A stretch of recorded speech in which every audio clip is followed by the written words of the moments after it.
योद्धा न्यूज मराठी। पुणे ते शिरूर महामार्ग 54 किलोमीटर, यात 31 किलोमीटर लांबीचा 6 पदरी उन्नत हवेतील मार्ग असेल। यामुळे पुणे ते शिरूर प्रवासाचा वेळ 2 तासांवरून थेट 45 ते 50 मिनिटांवर येईल। सुरुवातीच्या 7 किलोमीटर भागात मेट्रोसाठी तरतूद आहे। 2. हडपसर ते यवत महामार्ग 31.5 किलोमीटर, यात 25 किलोमीटरचा उन्नत मार्ग असेल। हा मार्ग पुरंदर विमानतळ आणि पुणे रिंग रोडला जोडला जाईल। उरुळी कांचनपर्यंत भविष्यात मेट्रो नेण्याचे नियोजन आहे। 3. तळेगाव ते चाकण ते शिक्रापूर कॉरिडॉर 53 किलोमीटर, यात 26 किलोमीटरचा उन्नत मार्ग असेल।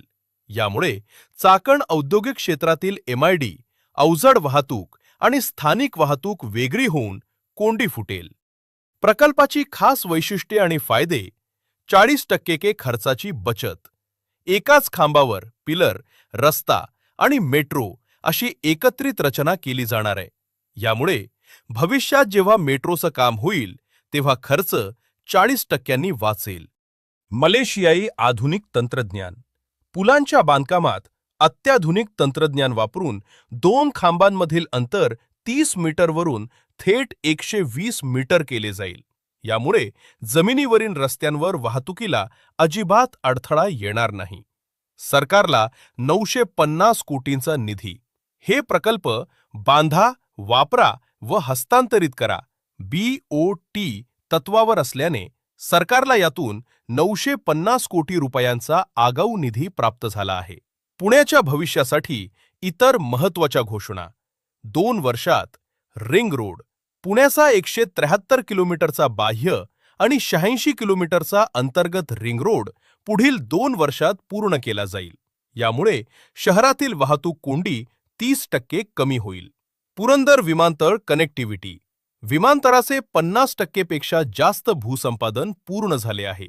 प्रवासाचा वेळ वाचवण्यासाठी दिवे घाटात दुहेरी बोगदा बनवून रस्ता आणि मेट्रो थेट विमानतळापर्यंत नेण्याचा विचार आहे। बाहेरची वाहतूक बाहेरच वळवणार।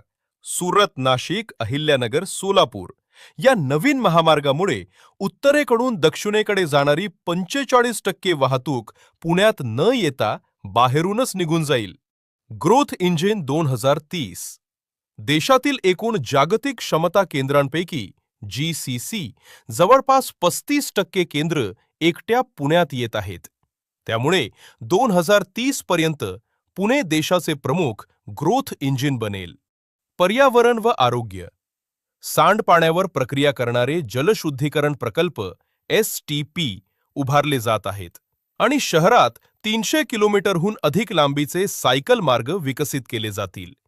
थोडक्यात सांगायचे तर हे प्रकल्प पूर्ण झाल्यावर महाराष्ट्रात देशातील सर्वाधिक लांबीचा उन्नत मार्ग तयार होईल, जो पुण्याचा चेहरा-मोहरा बदलून टाकेल। नारायण मनोहर सूर्यवंशी, रोजच्या खात्रीशीर बातम्यांसाठी पाहत रहा आमचे न्यूज चॅनल।